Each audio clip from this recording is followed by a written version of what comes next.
보는 자, 못 보는 자라는 제목으로 하나님의 말씀 전하도록 하겠습니다. 서울 중구 서울역 뒤쪽에 가시면은 한 찜질방이 있습니다. 그리고 강원도 양양군에 한 유명한 메밀 국수집이 있습니다. 그리고 서울 성북구에 가시면은 한 한의원이 있고요. 그리고 경기도 가평에 한 펜션이 있습니다. 이 서로 다른 네 곳은 하나의 공통점을 가지고 있는데 그 공통점이 과연 무엇일까요? 먼저 이 찜질방, 이 사우나의 이름이 실로암입니다. 그리고 이 한의원의 이름도 실로암이고요. 그리고 이 메밀국수 집도 실로암이고, 그리고 이 펜션의 이름 역시도 실로암입니다. 바로 오늘 본문의 말씀에 나오는 요한복음 9장 7절에 나오는 이 실로암을 다 이름으로 만들어서 세운 것입니다. 우리가 계속해서 살펴보고 있는 본문의 말씀인 이 요한복음 9장의 말씀은요, 여러 가지 다양한 이야기가 나오는 것이 아니라 전체적으로 보면 결국 하나의 이야기라고 볼 수가 있습니다. 오늘 말씀에 나오는 날 때부터 맹인된 이 사람이 요한복음 9장 전체의 이야기의 흐름을 이끌어가고 있는 것입니다. 우리가 이미 1절부터 3절까지의 말씀을 통하여서 하나의 말씀의 가르침을 함께 나눴고요. 그리고 두 번째로 4절의 말씀을 통해서, 그리고 지난 시간에는 6절의 말씀을 통하여서 우리가 함께 말씀을 나눴습니다. 요한복음 9장의 말씀 하나의 흐름으로서 계속해서 41절까지 이어지게 되는데요. 우리가 다음 시간에 이 7절부터 38절까지의 이 자세한 사항은 다음 시간에 살펴보도록 하고요. 오늘은 이 9장 전체의 이야기를 통하여서 하나님께서 우리에게 주시는 말씀의 가르침이 무엇인지에 대해서 함께 살펴보고자 합니다. 오늘 본문 말씀을 중심으로 하나씩 함께 살펴보도록 하겠습니다. 우리 먼저 다음에 9장의 말씀 한 목소리로 읽어보도록 하겠습니다. 예수께서 길을 가실 때에 날 때부터 맹인된 사람을 보신지라. 오늘 말씀에 나오는 이 사람에 대해서 설명을 할 때 김문현 교수님이라는 분은요, 이러한 문법적인 설명을 해줍니다. 그는 관사 없이 어떤 사람이라는 서술적인 형용사로 소개되고 있다. 그 인명성, 정관사 없이 묘사된 어떤 사람이라는 용어는 그가 어떤 상징성을 나타내는 대표성을 갖고 있음을 시사한다라고 설명을 해줍니다. 오늘 본문의 말씀에 나오는 이 사람의 이야기는 그 한 사람 개인의 이야기가 아니라는 것이죠. 이 사람은 그가 어떤 상징성을 나타내는 대표성을 갖고 있다라는 것입니다. 즉, 이 사람의 이야기를 통하여서 무엇인가 전체적인 내용을 대변해주는 역할을 하고 있다라는 것입니다. 지난 시간에 말씀을 드린 대로 요한복음의 말씀뿐만 아니라 사복음서의 말씀에 보시면은 앞을 보지 못하는 사람들을 고쳐주신 예수님의 이야기가 많이 등장을 합니다. 자, 그런데 기타 다른 사건과 비교해 봤었을 때 오늘 본문의 사건은 중요한 차이점을 하나 가지고 있다라고 했었습니다. 오늘 말씀의 시작인 1절 말씀에서 이 사람이 맹인된 사람임을 이야기할 때 언제부터 맹인된 사람이라고 말해주죠? 날 때부터 맹인된 사람이다 라고 이야기를 해줍니다. 요한복음 9장의 말씀의 흐름을 쭉 보시면은 맹인으로 났다라는 이야기가 반복되어 강조되고 있는 것을 볼 수가 있습니다. 여기서 그가 날 때부터 맹인임을 설명해주는 날이라고 번역이 된 이 헬라어 게네테라는 단어는 신약 성경에서 여기서 유일하게 쓰였다라고 말씀드렸습니다. 자, 그리고 사복음서 말씀에서 날 때부터 괴로움을 당한 유일한 존재로 제시되는 사람이 바로 이 사람입니다. 즉, 이 사람이 날 때부터 맹인이었다라는 이 내용은 단순한 내용이 아닐 것이라는 거죠. 무엇인가 중요한 의미를 담고 있다라는 것입니다. 자, 그런데 이 말씀만 가지고는 그 사람이 띠고 있는 대표성이 무엇인지를 파악할 수는 없습니다. 요한복음 9장에 나오는 등장인물들을 절마다 좀 구분해서 살펴보시면은 1절부터 7절까지의 말씀에 예수님과 그리고 그의 제자와 그리고 맹인으로 난 그 사람이 등장을 합니다. 자, 그리고 8절부터 34절까지 말씀을 보시면은요, 예수님께서 등장을 하시질 않으십니다. 맹인과 그 주변에 있는 여러 사람들이 등장을 합니다. 자, 그러다가 35절에 가서 다시금 예수님께서 등장을 하십니다. 그리고 35절에부터 이제 예수님의 말씀이 기록이 되어 있습니다. 즉 처음에 나타나신 예수님께서 마지막에 나타내심으로써 그 내용의 말씀을 가르쳐 주시는 것이죠.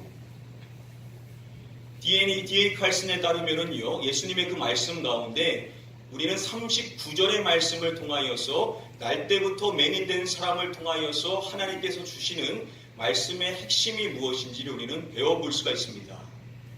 자, 그 39절의 말씀을 보시면은요, 예수께서 이르시되 내가 심판하러 이 세상에 왔으니 보지 못하는 자들은 보게 하고 보는 자들은 맹인이 되게 하려 함이라 하시니. 중간부터 보시면은 예수님이 이렇게 말씀하시죠. 보지 못하는 자들은 보게 하고 보는 자들은 맹인이 되게 하려 함이라. 자, 먼저 말씀해 주신 보지 못하는 자들은 보게 하고 라는 이 내용은 납득이 되실 것입니다. 자, 그런데 두 번째 내용에 보시면은 보는 자들은 맹인이 되게 하려 함이라 라고 말씀을 해 주시는 것입니다. 여러분, 이 말씀이 시각에 아무런 문제가 없는 사람을 예수님께서 앞을 보지 못하게, 즉 시각에 장애를 갖게 하신다라는 말씀은 결코 아니겠죠. 우리는 이 말씀을 통하여서 지금 예수님께서 말씀해 주시는 그 본다라는 그 시각이라는 것이 일반적인 시각, 즉 육적인 시각이 아니다라는 것을 우리는 확인해 볼 수가 있습니다. 자, 그러면 예수님께서 여기서 말씀해 주시는 시각은 어떠한 시각이겠습니까? 영적인 시각에 대하여 예수님께서는 가르침을 주시고 계신다라는 것이죠. 즉 날 때부터 맹인된 사람을 통하여서 우리에게 주시는 말씀의 가르침은 무엇이냐면 육적인 시각에 대한 내용이 아니라 바로 영적인 시각에 대한 말씀의 가르침을 우리에게 제시해 주신다라는 겁니다.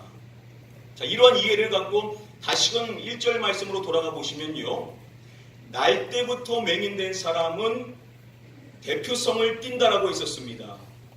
즉 이 사람을 통하여서 무엇인가 전체적인 말씀의 가르침을 우리에게 준다라는 것이죠. 이 사람의 이야기는 이 사람 개인의 이야기가 아니라 전체적인 의미를 담고 있다라는 겁니다. 자, 그러면 종합해보면 무슨 이야기겠습니까? 주석가들은 이것을 설명해 줄 때 모든 사람은 날 때부터 영적 맹인임을 나타내는 것이다 라고 설명을 해줍니다. 이 사람을 통하여서 우리에게 주시는 말씀의 가르침이 무엇이냐면 이 세상의 모든 사람들은 누구 하나 예외 없이 태어날 때 영적인 눈이 닫혀 있는 상태로 이 세상에 나오게 된다는 겁니다. 이 세상 모든 사람들은 그 누구 하나 예외 없이 영적인 어둠에 갇혀 있는 상태로 시작을 하게 된다라는 것입니다. 그래서 사도 바울이 로마서의 말씀에서 이렇게 이야기하지 않습니까? 우리 함께 한번 다음의 말씀 함께 읽어보겠습니다. 모든 사람이 죄를 범하였음에 하나님의 영광에 이르지 못하느니. 바울은 말하는 것입니다. 모든 사람이 죄를 범하였음에, 영적인 어두움에 갇혀있는 사람들은 무엇이 진리인지 알지 못하기 때문에 다 죄 가운데 거하여 인생을 산다라는 겁니다. 그래서 그 결과가 무엇이냐면 하나님의 영광에 이르지 못하더니 라고 말씀해 주는 것입니다. 바울은 5장의 말씀에서 또 이렇게 표현합니다. 사망이 모든 사람에게 이르렀느니라 라고 이야기합니다. 모든 사람은 영적인 사망 안에 놓여 있다라는 것이죠. 즉 진리를 모르는 영적인 어두움에 갇혀있는 모든 사람들의 현실은 무엇이냐면 영적인 사망이라는 것입니다. 다시 말하면 뭘 이야기하겠습니까? 우리의 모든 인생의 삶들이 영적인 어두움에, 영적인 죽음에 갇혀 있는 것인데, 그러한 모든 사람들을 영적인 어두움에서, 영적인 죽음에서 건져주실 사람이, 건져주실 분이 모든 사람들에게는 필요하다라는 것입니다. 바로 이것이 오늘 본문의 말씀을 통하여서 우리에게 첫 번째로 가르쳐 주시는 사항이라는 것이죠. 모든 사람의 현실은 무엇이냐? 영적인 어두움, 영적인 죽음에 놓여 있다라는 것입니다. 우리 다음에 본문의 말씀을 함께 한 목소리로 읽어보도록 하겠습니다. 이 말씀을 하시고 하나님 진을 뱉어 진흙을 이겨 그의 눈에 바르시고. 예수님께서 그 사람의 눈에 진흙을 발라주시죠. 그리고 이어지는 말씀에 보시면은 이르시되 실로암 못에 가서 씻으라 하시니, 예수님께서 그 사람에게 실로암 못에 가서 그것을 씻으라고 명령의 말씀을 해주신 것입니다. 그리고 마지막에 보시면은 이에 가서 씻고 밝은 눈으로 왔더라 라고 말씀해 줍니다. 그가 그 말씀을 따라 실로암 못에서 씻었더니 놀랍게도 그의 눈이 밝아지게 되었다라는 겁니다. 서두에 말씀드린 그 서울역 근처에 있는 그 실로암 사우나에 가면요, 실로암의 이름의 뜻이 무엇인지를 설명해주는 문구가 있다고 합니다. 마지막에 보시면은 신비한 기적의 연못이라고 소개를 해줍니다. 자, 이러한 설명을 비춰봐서 오늘 말씀을 본다면 마치 실로암 물에 특별한 효능이 있어서 그의 눈이 밝아지게 된 것이다 라고 이해하게 될 것입니다. 그런데 여러분, 정말 여러분 실로암 물이 기적의 물이어서 그 사람의 눈이 떠진 것일까요? 다시금 본문의 말씀을 보시면은 이것을 기록하고 있는 사도 요한이 이 실로암의 뜻이 무엇인지를 밝혀주고 있습니다. 그 가르친 부분에 보시면은요, 실로암은 번역하면 보냄을 받았다는 뜻이라 라고 설명을 해줍니다. 왜 저자인 사도 요한이 여기서 굳이 실로암의 뜻이 보냄을 받았다라는 것임을 밝혀주는 이유가 무엇이냐는 것이죠. 우리가 지난 시간에 살펴봤었던 말씀들을 기억해 보시면은요, 예수님이 이러한 말씀을 해주셨습니다. 우리가 하나님의 일을 해야 한다라는 말씀을 4절 말씀해 주셨었는데요, 이때 예수님께서 하나님의 일이다 라고 말씀하시지를 않으십니다. 대신 예수님께서 어떠한 표현을 쓰시죠? 나를 보내신 이라고 이야기합니다. 다시 말하면 자신은 하나님으로부터 보냄을 받으셨다라고 밝혀주시는 것입니다. 이것이 중요한 내용인 것은요, 요한복음의 말씀에 보시면은 예수님께서 하나님께로부터 보냄을 받으셨다라는 내용이 무려 51회 정도나 등장을 한다라고 합니다. 그러니까 요한복음이 강조하고 있는 예수님은 어떠한 분이시냐면 하나님께로부터 보냄을 받으신 분이시라는 것이죠. 자, 이러한 이해를 갖고 다시금 실로암의 뜻을 살펴보시기를 바랍니다. 실로암은 보냄을 받았다라는 뜻이라는 것이죠. 요한이 이것을 여기서 굳이 밝혀주는 이유가 있다라는 겁니다. 바로 예수님, 그것을 명령하신 예수님이 누구시냐? 바로 보냄을 받으신 분이시라는 것이죠. 그래서 WBC 주석은 이것을 설명해 줄 때 요한복음의 기자는 예수님을 영적인 실로암으로서 보냄받은 자로 간주한다라고 설명을 해줍니다. 지금 사도 요한이 이것을 기록하고 있으면서 이 사건을 설명해 줄 때 이 실로암의 뜻을 밝혀주고 있는 이유는 무엇이냐? 우리가 기억해야 될 중요한 사실은 무엇이냐? 바로 예수님께서 누구시냐면 바로 영적인 실로암이 되신다라는 것입니다. 뭘 이야기합니까, 여러분? 그 실로암 물이 효능이 있어서, 그 물이 기적의 물이어서 그의 눈이 떠진 것이 아니라는 것이죠. 그의 눈을 뜨게 하신 분은 누구시라는 것입니까? 바로 영적인 실로암이신 예수 그리스도께서 그의 눈을 뜨게 해주신 것이다 라는 것을 우리에게 밝혀준다라는 것입니다. 예수님께서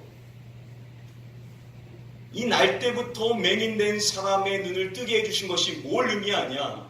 다시금 말씀드리면 이 사람은 개인의 이야기가 아니라고 했죠. 대표성을 띈다라고 했었습니다. 즉 그 사람을 통하여 모든 사람들이 놓여있는 현실, 모든 사람은 태어날 때 영적인 맹인으로 시작을 하게 된다는 것이죠. 그러한 대표성을 띠고 있는 그 사람의 눈을 예수님께서 뜨게 해주셨다라는 것은 우리에게 무엇을 시사해 주는 것이겠습니까? 이 세상 모든 사람들, 그 닫혀있는 그 영적인 눈을 뜨게 해주실 수 있으신 분은 누구시냐? 바로 예수 그리스도이시라는 것이죠. 이 세상의 영적인 어두움에 갇혀있는 그 모든 사람을 건져주실 수 있으신 분이 누구시냐? 바로 지금 그 맹인의 눈을 뜨게 해주신 예수 그리스도, 그분만이 이 세상 모든 사람들을 영적인 사망에서 건져주실 수 있으신 분이시라는 것입니다. 예수님께서 그 사람의 눈에 진흙을 발라주셨음을 설명하는 그 말씀의 서두에 보시면은 예수님께서 이 말씀을 하시고 그렇게 하셨다라고 밝혀줍니다. 그 앞절인 5절의 말씀에 예수님은 말씀해 주시기를 내가 세상에 있는 동안에는 세상의 빛이로라 라고 말씀을 해주셨습니다. 자신이 누구라고 말씀해 주신 것이냐면 바로 나는 세상의 그 빛이다 라고 말씀을 해 주셨다라는 것이죠. 이 말씀을 예수님께서 지금 여기 9장에서 처음 해주신 것이 아니죠. 예수님께서는 요한복음 8장에서 자신의 정체성을 밝히실 때 나는 세상의 빛이니 라고 말씀을 해 주셨습니다. 예수님께서 친히 말씀해 주신 사항이 뭐냐면 나는 이 세상의 그 유일한 빛이다 라고 말씀해 주셨다라는 것을, 즉 이 말씀을 하시고 그 맹인의 눈을 뜨게 하셨다라는 것은 우리에게 뭘 말씀해 주는 것이냐면 이 세상 모든 사람들, 그 영적인 어둠에 갇혀있는 그 모든 사람들을 건져주실 수 있는 구원자는 여러 명이 아니라 오직 한 분, 이 땅에 오신 하나님이신 예수 그리스도, 그분만이 이 세상 모든 사람들을 구원해 주실 수 있는 유일한 구원자가 되신다라는 것을 우리에게 말씀해 주신다라는 것입니다. 오늘 이 자리에서 하나님을 예배하고 있는 저와 여러분들 모두도 이 예수 그리스도를 통하여서 영적인 눈이 뜨어지게 되는 은혜를 누리게 된 자인 줄 믿습니다. 아멘. 여러분, 우리가 이 은혜를 누렸다면 우리만 이 은혜를 가지고 살아갈 것이 아니겠죠? 아직도 영적인 어두움에 갇혀있는 세상에 많은 사람들이 있습니다. 우리는 그 사람들을 긍휼히 여기고 내가 만난 빛 대신 예수 그리스도, 나의 인생의 삶을 지금도 빛으로 인도하시는 그 예수 그리스도를 그들에게 전해줄 수 있는, 그들에게 나타낼 수 있는 저와 여러분들이 다 되어야만 될 줄 믿습니다. 우리 마지막으로 다음에 본문의 말씀을 함께 한번 읽어보도록 하겠습니다. 예수께서 이르시되 내가 심판하러 이 세상에 왔으니 보지 못하는 자들은 보게 하고 보는 자들은 맹인이 되게 하려 함이라 하시니. 마지막에 보시면은 예수님께서 이렇게 말씀하신다고 했었죠. 보는 자들은 맹인이 되게 하려 함이라 라고 말씀을 해주십니다. 자, 여기서 예수님께서 말씀해 주시는 보는 자들이란 누구를 말씀해 주신 것일까요? 어떠한 사람을 이야기해 주신 것일까요? 예수님께서 이 말씀을 하셨을 때 이 말씀에 반응했었던 사람이 있었음을 성경은 이야기해 줍니다. 이어지는 40절 말씀에 보시면은요, 바리새인 중에 예수와 함께 있던 자들이 이 말씀을 듣고 이르되 우리도 맹인인가? 그 말씀을 곁에서 듣고 있었던 바리새인들이 있었던 겁니다. 그들이 예수님께 질문을 하는 것이죠. 우리도 맹인인가? 지금 이 질문은 우리가 맹인인가 맹인이 아닌가 라는 것을 물어보는 사항이 아닙니다. 이것을 원어로 직역하면 이러한 뜻입니다. 우리 역시 맹인이 아니다, 그렇지 않은가 라는 것을 이야기하라는 것입니다. 자, 바리새인들은 자신들은 맹인이 아니라는 겁니다. 그들은 자기 확신에 가득 차 있는 것이죠. 자신들은 이미 눈이 밝은 존재다라고 생각을 하는 것입니다. 그래서 그게 맞다라는 것을 이야기하라고 예수님께 지금 말하고 있는 것입니다. 근데 이러한 이야기를 하고 있는 이 바리새인들이 어떠한 자인지 우리는 이미 알고 있지요. 예수님께서 마태복음 23장에서 바리새인들과 서기관들을 지칭할 때 이렇게 반복하여 말씀을 해주셨습니다. 눈먼 인도자, 어리석인 맹인들, 맹인된 인도자, 눈먼 바리새인. 예수님께서 바리새인들을 이야기할 때 그들은 눈먼 자이고 맹인이다 라고 말씀을 해주셨습니다. 자, 그런데 그들은 백성들을 빛으로 인도하는 인도자라고 자처했었던 사람들입니다. 그런데 그들의 현실은 무엇이냐? 영적인 눈이 가려져 있다는 겁니다. 그것도 모른 채 지금 아무렇지 않은 듯 예수님께 질문하는 겁니다. 우리는 영적인 맹인이 아니다. 그렇지? 라고 예수님께 이야기를 하고 있다는 것이죠. 여러분, 어떻게 백성의 지도자라는 사람이 어떻게 그들이 그 현실을 전혀 바라보지 못하고 영적인 어둠에 갇혀 인생을 살게 되었던 것일까요? 여러분, 그들의 문제점이 무엇일 것이라고 생각을 하십니까? 예수님께서 말씀해 주신 이 보는 자들이라는 이 의미를 풀어서 말씀하면 이러한 의미입니다. 스스로 본다라고 생각하는 자들을 말씀해 주신 것이라고 볼 수가 있습니다. 스스로 내 힘으로 내 눈이 떠져 있다라고 생각하는 사람들을 말씀하신다는 것이죠. 내 확신에 차서 나는 이미 내 눈이 밝아져서 이 세상의 진리를 나는 다 알고 있다 라고 생각하는 그러한 사람들에 대하여 예수님은 말씀해 주신다는 겁니다. 그래서 이러한 설명을 할 때 D.A. 칼슨은 그 바리새인들의 문제점을 지적할 때 교만에 대하여서 지적을 합니다. 왜 그들이 영적인 어두움에 갇혀서 인생을 살 수밖에 없었느냐? 그들은 영적인 교만 안에 사로잡혀 있다는 것입니다. 나는 이 세상의 모든 것들을 다 안다. 내 눈은 이미 밝아졌다. 나를 인도할 사람은 없다. 라고 생각하는 영적인 교만에 사로잡혀 있으면 아무리 인도하는 사람이라 하더라도 영적인 어둠에 갇혀 인생을 살 수밖에 없다라는 것입니다. 조명한 기독교 변증가였었던 C.S. 루이스는 자신의 책에서 이러한 이야기를 했습니다. 교만에 비하면 다른 죄들은 벼룩에 물린 자국과 같다라고 이야기를 했습니다. 다른 죄들과 비교해 봤을 때 가장 큰 죄는 무엇이냐면 바로 교만의 죄라는 것이죠. 여러분, 아무리 우리가 영적인 눈이 떠져 있다 하더라도 가장 큰 죄인 교만에 빠져버리게 되면 우리 역시도 영적인 시각에 문제가 생길 수밖에 없다는 겁니다.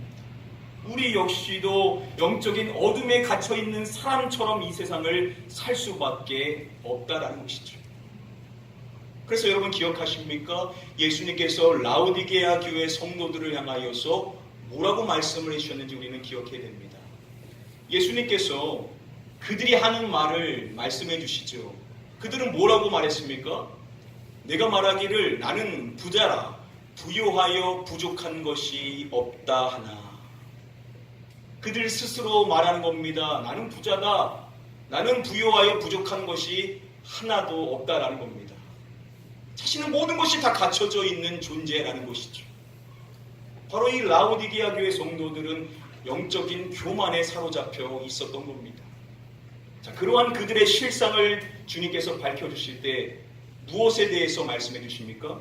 중간에 보시면은 눈먼 것에 대하여서 말씀해 주십니다. 여러분, 성도여도 교만에 빠지면은 영적인 어둠에 매일 수가 있다는 것입니다. 저 역시도 가장 경계하는 죄, 가장 주의하고 가장 내 자신을 쳐서 내가 빠지지 않으려고 하는 죄가 뭐냐면 바로 이 교만의 죄입니다. 그것은 직분과 상관없습니다. 그것은 신앙의 경륜과 상관없습니다. 나에게 많은 은혜가 있었던 것 상관없습니다. 내가 지금 교만에 빠져 있으면 내 영적인 눈은 닫힌 것과 같이 이 세상에서 어둠에 사는 것처럼 이 세상을 살게 될 수가 있다는 겁니다. 이 시간 사랑하는 성도님들, 저와 여러분들은 늘 이 교만의 죄를 주의하고 주님 앞에 한결같이 겸손한 자로 세움받는 자가 되어야만 될 줄 믿습니다. 이 시간 저와 여러분들을 축복할 때, 우리 남은 인생에 살아갈 때 늘 교만의 죄를 주의하고 겸손하게 신앙생활을 하셔서 하나님께서 부어주시는 영적인 축복만을 누리실 수 있는 저와 여러분들 되게 되시기를 주님의 이름으로 간절히 축복하며 축원드립니다. 말씀을 맺도록 하겠습니다. 오늘 요한복음 이 9장의 전체 이야기를 한번 살펴봄으로써 우리는 세 가지의 말씀의 가르침에 대해서 함께 살펴봤습니다. 먼저 첫 번째로 배워볼 수 있는 사항은 이것이죠. 모든 사람은 영적인 눈이 어두운 상태로 태어나게 된다는 겁니다. 안타까운 사실입니다. 그러나 세상 사람들은 모르죠. 모든 사람들은 영적인 눈이 닫혀있는 상태로 이 세상에 태어나게 된다는 겁니다. 이것과 연결해서 두 번째로 우리가 배워봐야 될 중요한 사실이 무엇입니까? 오직 참빛이신 예수 그리스도만이 이 세상의 모든 사람들을 구원해 주실 유일한 구원자가 되신다는 것입니다. 이 세상에 필요한 분은 한 분이라는 것이죠. 바로 예수 그리스도. 세상 모든 사람들은 이 예수 그리스도가 필요하다는 것입니다. 그리고 우리가 마지막으로 배워볼 수 있는 중요한 사항이 무엇입니까? 저와 여러분들은 영적인 교만을 주의하여 주님 앞에 늘 겸손한 자가 되어야만 한다라는 것입니다. 우리의 영적인 눈이 떠졌다라고 해서 우리가 교만해질 수 있느냐? 그럴 수 없죠. 그럴수록 우리는 나의 과거의 영적인 눈이 어두워졌을 때 인생의 삶을 결코 잊지 않습니다. 세상에 나아가서 전했을 때 마치 나는 의인이고 너희는 죄인이다 라고 말하지 않죠. 나 역시도 영적인 어둠에 갇혀 있었던 사람이고 나를 그러한 인생을 구원해 주신 유일한 빛 되시는 예수 그리스도, 그분만을 나타내는 사람이 진정으로 은혜 있는 성도인 줄 믿습니다. 이 시간 마지막으로 저와 여러분들을 축복합니다. 여러분들의 남은 신앙생활, 여러분들의 남은 생애 속에서 유일한 빛 되시는 예수 그리스도, 그분만을 의지하시고 그분만을 나타내시고 그분만을 닮아 가실 수 있는 저와 여러분들 되게 되시기를 마지막으로 주님의 이름으로 간절히 축복하며 축원드립니다. 우리 시간에 찬양하신다면 이 찬양으로 고백하기를 원합니다. 예수 열방의 소망, 예수 우리의 위로자, 주는 온 땅의 영원한 소망, 예수 어둠 속의 빛, 예수 변함없는 진리, 주는 온 땅의 빛이 되시네 이 세상의 유일한 참빛으로 오신 예수 그리스도, 그분을 의지하는 마음으로 함께 한번 찬양하도록 하겠습니다. 힘차게 우리 박수치며 찬양하겠습니다. 예수 이 열방의 소망, 예수 우리의 위로자, 주는 온 땅의 영원한 소망, 예수 어둠 속의 빛, 예수 변함없는 진리, 주는 온 땅의 의지 되시네 우리 위해 죽으시고 다시 사시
고백합니다. 주님만이 소망이요, 주님만이 소망이요, 변함없는 반석이라. 주님만이 온 세상을 비추시네. 또 죽음에서 부활하신 우리 구주 평강의 왕, 주를 믿는 모든 자의 소망 되신 주를 믿네. 저희 같이 한번 기도하겠습니다. 우리의 유일한 소망 되시는, 이 세상의 유일한 참빛 되시는 예수 그리스도, 그분을 전하며 살아가는 인생, 늘 그분을 내 삶을 통하여 나타내는 인생 되게 하여 주시사, 늘 겸손히 그분만을 의지하며 아직도 영적인 어둠 가운데 매여있는 자들을 긍휼히 여기고 그들에게 나아가 사랑으로 그분을 전할 수 있는 우리의 삶 되게 하여 달라고, 우리 사모하는 마음으로 같이 한번 통성으로 합심하여 기도하도록 하겠습니다. 기도합니다. 아버지 하나님, 우리를 영적인 상황에서 던져주신 은혜를 감사합니다. 우리가 그 은혜를 알지 못했다라면, 우리가 예수 그리스도를 만나지 못했다라면 우리 역시도 이 세상의 어둠 속에 매여있을 수밖에 없는 자임을 우리가 다시금 깨닫게 되기를 원합니다. 겸손한 인생을 살게 하여 주시옵소서. 빛 되신 예수 그리스도, 여전히 어둠 가운데 매여있어서 그 주님을 알지 못하는 이 세상 많은 사람들에게 그 빛 되신 주님을 전할 수 있는 우리 모두가 될 수 있도록 인도하여 주시옵소서. 우리의 눈이 떠졌다라고 해서 우리는 교만할 수가 없습니다. 우리는 늘 한결같이 겸손히 우리의 유일한 빛 되시는 우리의 눈을 띄워주신 예수 그리스도, 그분만을 의지하고 그분만을 전하는 인생이 되어야 될 줄 믿습니다. 늘 교만을 멀리하게 해주시옵시고 겸손하게 주님만을 의지하며 주님만을 나타내며 주님만을 전할 수 있는 우리 하나님의 모든 성도님들의 삶이 될 수 있도록 인도하여 주시옵소서.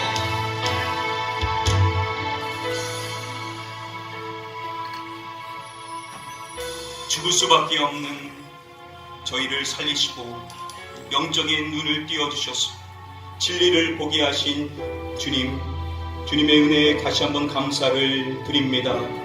그 은혜가 없었다면 우리는 지금 이 자리에 설 수 없고 하나님을 예배할 수 없는 저 세상 사람들과 마찬가지로 죄와 사망에 거할 수밖에 없는 자임을 우리가 기억할 때, 오늘도 우리를 구원해 주신 주님으로 말미암아 우리는 늘 감사하는 자가 되어야만 될 줄 믿습니다. 우리가 만난 빛 대신 주님을 우리만 알고 넘어갈 것이 아니라 여전히 우리 주변에 영적인 어두움에 갇혀 진리가 무엇인지를 보지 못하고 살아가는 자들, 그들에게 나아가 그리스도의 사랑을 품고 빛 대신 주님을 전할 수 있는 저희 모두가 되게 하여 주시옵소서. 우리도 모르게 불쑥불쑥 들게 되는 교만의 생각들, 우리가 교만의 죄에 빠질까 심히 두렵고 떨려오나니 주여 우리를 늘 겸손케 하여 주시사 주님만을 의지하게 하여 주시옵시고 주님만을 나타내는 삶이 되게 하여 주시사 나는 낮추고 주님의 의만을 나타내며 살아갈 수 있는 저희 모두가 되게 하여 주시옵소서. 그 속에 남은 인생 늘 겸손히 주님만 의지하며 주님만 나타내며 주님만 전하는 우리의 삶이 될 수 있도록 우리를 친히 인도하여 주시옵소서. 믿고 감사드리오며 우리의 구원자 되시는 예수 그리스도의 이름으로 기도드립니다. 아멘.